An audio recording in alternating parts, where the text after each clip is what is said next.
Hey folks, Colin here from Sumthins Recording, and today I'm going to show you how to use compression when mixing. So today we're going over how to use a compressor and how to use it when you're mixing. So we'll go over all of the different functions packaged inside of your usual stock compressor inside of your DAW. But before we dive in here, if you're ready to go a little bit deeper into the mixing process in its entirety and really start to hone your workflow as an audio engineer, then I have just the thing for you. It is my 7-step mixing checklist, and it's just a simple PDF that will walk you through the entire mixing process, step by step, to help you get professional and radio-ready mixes without any more of the hassle and without any more of the guesswork. It is a completely free guide, and you can download it below using the link in the video description. Now let's jump in here and talk about compression and how to use compression when you're mixing. We're going to be looking at compression on a kick drum today here because I feel like it's the most beneficial way to go over all of the different elements of the compressor here. So I'm going to disable the compressor I already have in here, and we're going to pull in a fresh one. And we're going to use the stock compressor here inside of Studio One. So we've got a lot of functions here. We're going to go over most of them. I'm going to leave out a few of them. We're not going to talk about the mix knob or the sidechain or anything like that. That's more complicated stuff. We're just going to go over the basic elements of the compressor here. We're not going to talk about input gain or anything like that either. That's something you won't have on a lot of compressors, but it's something you'll have on other compressors. Now, the two main things here, obviously attack and release on compression. Most stock compressors in your DAW are going to have an attack and release setting. Now, the attack setting at its core is just how fast the compressor starts working as the signal runs into the compressor. So as the compressor's listening to our kick drum, the attack is how long after it hears the input signal that it starts working, that it starts compressing, okay? That's our attack. So it's how fast the compressor is attacking our sound coming in, right? Now the release is the same thing, right? It's how fast it lets go or how fast it releases the signal that's coming into the compressor after it attacks, right? So release here, 120 milliseconds, means that after it hears our input signal, right, and it attacks, 120 milliseconds later, it's going to let go. So that's our release. Our attack is how fast it starts attacking the input sound, the sound coming into the compressor, and release is how fast it lets go or releases the sound that was coming into the compressor, our input signal here. In this case, the kick drum. Those are our two most important, our attack and our release here. Next, we have our threshold and we have our ratio. So these four elements here, attack, release, threshold, and ratio, are our four core components of a good stock compressor. Now, threshold is where the compressor starts working. So at what dB, what threshold level does the compressor start acting on the sound coming in? So that'll make more sense when I hit play and you can see how it's reacting. This guy right here, that's our threshold. So the lower we move it, the more it's going to work on the signal because our signal is going to be higher. When it crosses the threshold, it starts working on the sound. So the more we are over the threshold, the more compression we're going to be doing. The less we're crossing over the threshold, the less compression we're going to be doing there. So that's our threshold. And then after that, we have our ratio. Now the ratio is how much compression we're doing or how much we're letting pass over our threshold. You can see the higher we put the ratio, the more aggressive our compressor looks here. Now a 3-to-1 ratio, that's kind of where I start. It's a medium style ratio. We have a 1-to-1 ratio, so that's no compression because anything that's going over, we're letting through. Then we have 2-to-1, which is a gentle style compression. 3-to-1 is pretty much in the middle of the road there. Not too aggressive, but it's not too gentle. And then sometimes you'll see like 4-to-1 for vocals, 7 or 8-to-1, and then 20-to-1. That's usually limiting style compression there. All the ratio means, this 3-to-1, this kind of ratio here, means that for every 3 dB we go over the threshold. So every 3 dB that makes it past the threshold here, we're going to let 1 dB through. So that's why if we're at 1 to 1, that's no compression, because for every 1 dB we go past the threshold, 1 dB gets through. So no compression is happening there. At 3 dB, where I usually keep it, that means for every 3 dB that goes over the threshold, 3 dB of the input that passes the threshold, we're going to let 1 through. So we're reducing 2 of it there, right? 2 of it's not making it through. We're doing that amount of compression. So we're letting 1 dB through there. This is all going to make sense as we put everything together here. We're not going to talk about knee. That can be a little bit more complicated, and a lot of compressors don't have a knee function. And then we're not going to hit the side chain here in this video. We're going to talk about the main 4 components here of a good stock compressor. And then we'll throw in our makeup gain as well as we start getting through things here. I'm going to hit play here, and we're going to start to pull our threshold down. The first thing you want to do with your compressor as you're working on a signal is you want to get your threshold set, okay? So I'm going to hit play, and I'm going to start to pull the threshold down on this kick drum.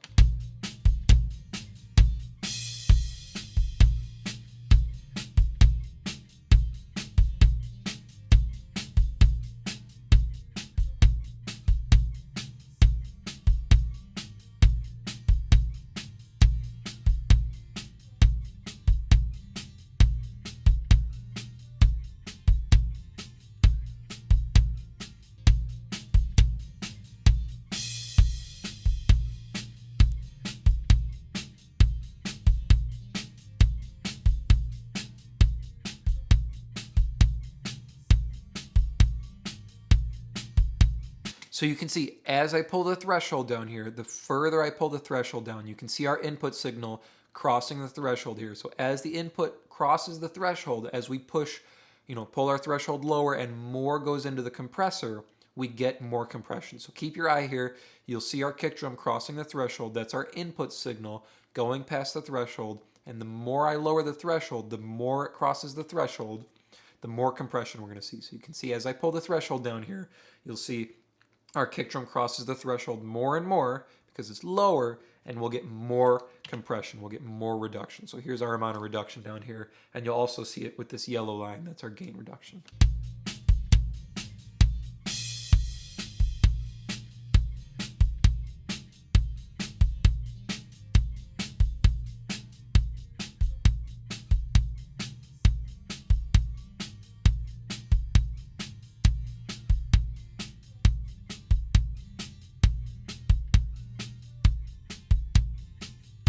All right, that's our threshold now, okay? So the more we lower the threshold, the more compression we're going to get, because the more the kick drum, the more our input signal is crossing the threshold, giving us more reduction on our input signal. So the next thing we'll talk about here is let's talk about the ratio. So let's see what happens as we raise and lower our ratio.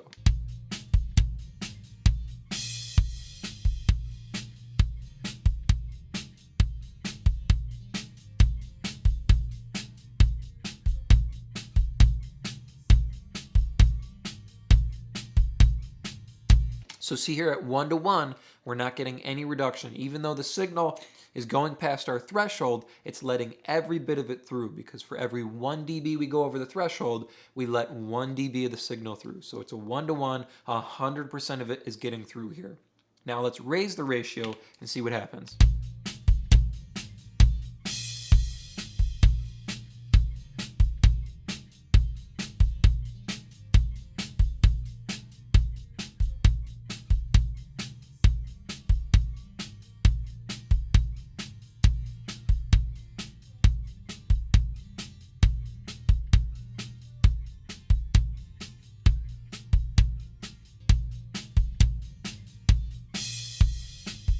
So now we're up at 2 to 1. That means for every 2 dB we go over the threshold, we're letting 1 through. So that's kind of a half ratio there, right? 2 dB is getting over, only 1 is getting through, only half of the signal is getting through, and we're getting about 6 dB of reduction here.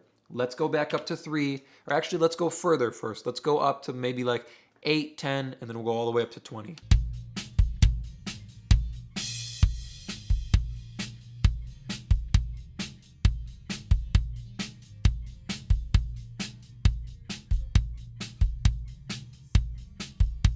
So we're up at 10 to 1 now, and we're getting about 12 dB reduction. So The higher our ratio, the more reduction we're getting. So here at 10-1, that means for every 10 dB that passes over the threshold, we're only letting 1 through. So that's quite a bit higher.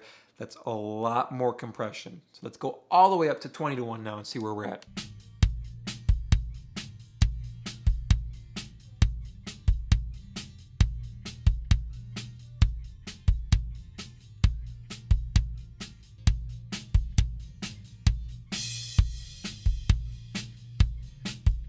So now we're getting 14 dB reduction here because our ratio is even higher. 20-1, that's pretty much limiting there. That means for every 20 dB that crosses the threshold, only 1 dB makes it through. Any higher than that, right? And if you're going towards like brick wall limiting, that means nothing makes it through. So we're getting closer and closer to letting absolutely none of the signal through there. That's as high as this compressor goes. And usually compressors only go to up to about 20-1 because after that, it's not really compression anymore. Then you're in the zone of limiting a brick wall limiter, letting nothing at all through there. So let's go back to 3-1 and see where we're sitting here.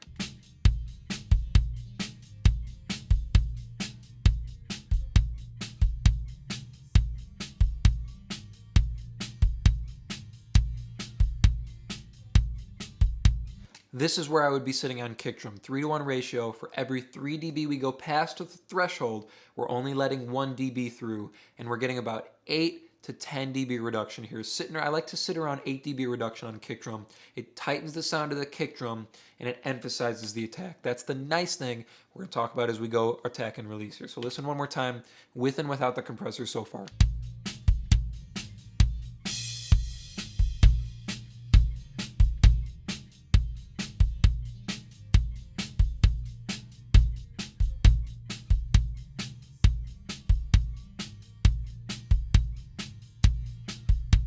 Now we lose some bottom end. That's going to happen when you push really, really hard into a compressor like this. So 6, 7, 8 dB reduction. It's going to change the tone of your input signal a little bit. That's okay. That's what I want on kick drum. On kick drum, I want to shape the tone a little bit with compression. So compression can do a couple things along the way. It can help contain volume, which is mainly what you're using compressor for, right? To even out the volume of an input signal here. We want to keep our kick drum really consistent. We're going to bring some of the peaks down and then use our makeup gain, which we'll get to in a second, to bring some of the valleys, the quieter sections, up here. But it also can shape tone, which you hear as I turn on and off the compressor.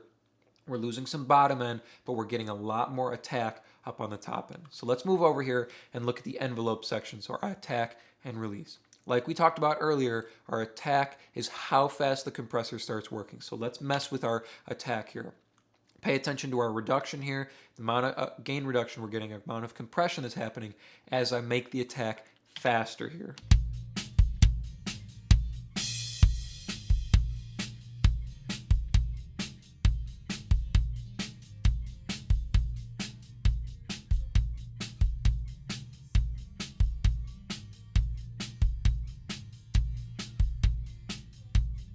So you can see we went from 30 millisecond attack all the way up to a 0.1 millisecond attack. So all the way up here, the fastest attack, we're pretty much grabbing the signal right away. Right as it comes into the compressor, we're grabbing onto it immediately. And you can see the faster our attack here, the more reduction we're getting. We went from about 8 dB reduction all the way up here to almost 12 dB reduction on our kick drum. Let's go the opposite way now, and I'll slow the attack down. Pay attention to what happens to our signal now.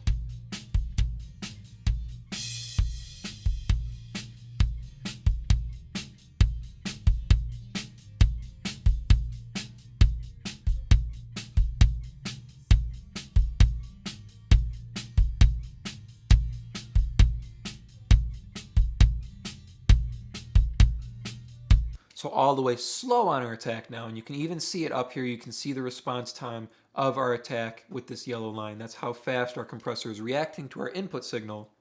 All the way slow, we've gone now from 12 dB reduction all the way fast to all the way slow, we're only getting 3 dB reduction. So the slower your attack, the less reduction you're going to be doing, because the slower your compressor is reacting to the input signal. That means it grabs less of the input signal. Let's make our way back to 30 here. Pay attention to our reduction and watch on the yellow line. You can see our response time. As I make the attack faster, you'll see our yellow line, our gain reduction. Our compressor grabs on faster to our input signal.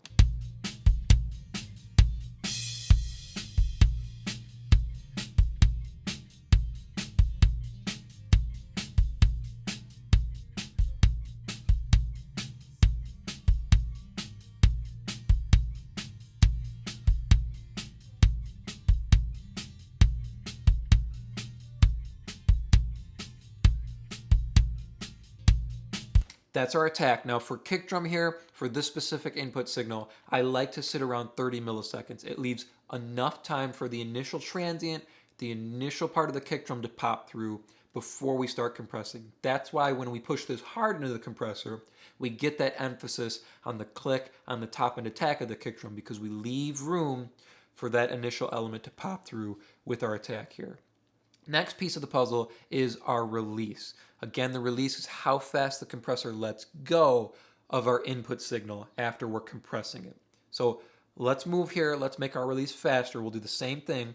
Pay attention to our reduction. Pay attention to how fast our gain reduction is moving here and letting go of the sound as we increase the speed of the release.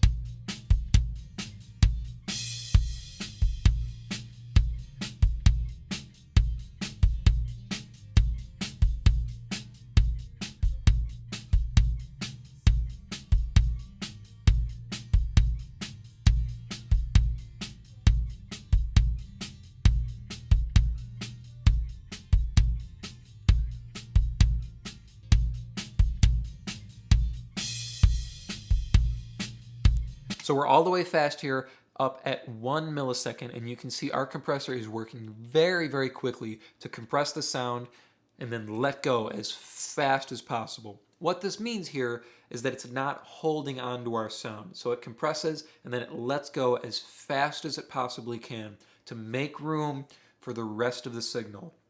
Let's go the opposite way here. You can see it didn't change our reduction too much. It was a little bit less reduction because it's not holding on to anything.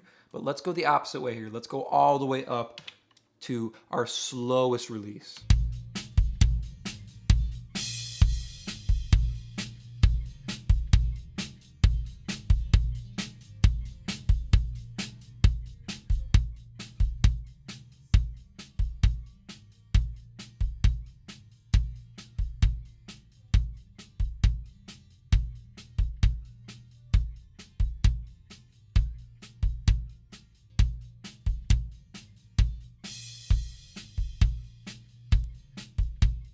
All the way up here, our slowest release, you can see our compressor never really lets go of the sound because our kick drum is happening faster than every 2 seconds. So our release would only be 2 seconds after it compresses, right after our attack. But since our kick drum happens more often than every 2 seconds, our compressor never lets go of the input signal. And you can see what we kind of get is we kind of get this just wall of compression because our compressor never lets go of the sound. But what you notice tone-wise is that because our compressor never lets go, anything after that initial attack kind of gets squashed by this 8 dB. It's like turning down the back end of the kick drum, so we get a tighter sound. The more release we have, so the faster our release, the more of the back end of the signal we hear. The slower our release, the less of the back end signal we hear. So you can use the release to tighten up your input sound.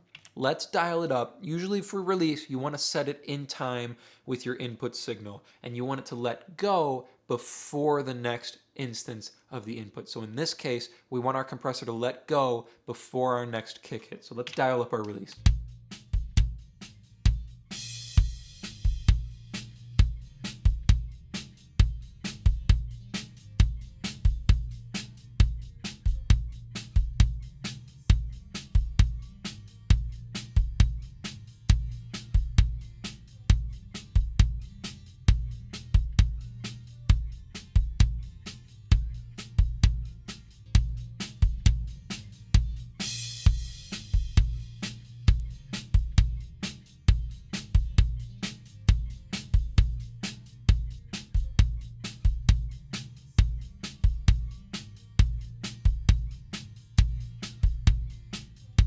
All right, we're up at 76 milliseconds now, and you can see, I want you to watch one more time.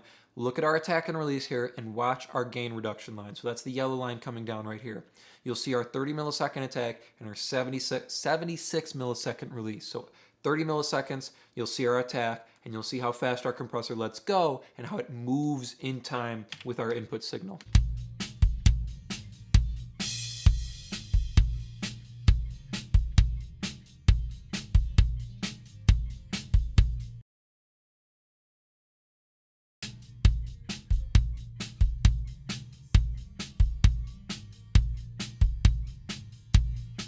moving right in time with our kick drum. That's a good compression setting. If you can get your compressor to move in time with your input signal, it's going to be a very smooth sounding compression, and it's going to work well with your track. Now, the last thing we'll talk about here is makeup gain. So you can see this compressor is nice because it has an input level and an output level. So we can see by how much our level has changed with this amount of compression, and then we can use our makeup gain to add level back on our output. So all the makeup gain means is because we're compressing, we're going to lose some volume, so we use our makeup gain to match the gain in and out. So we're making up the gain that we lost with our compressor.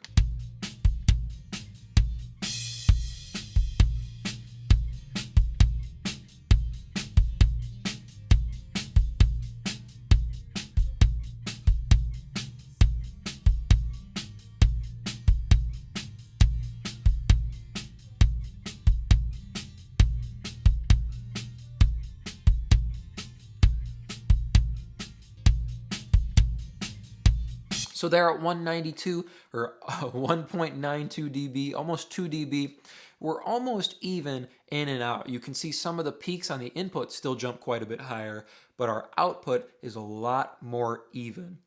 That's how we can use compression inside the mix. Those are all of our elements here. Now let's listen one more time with and without the compressor.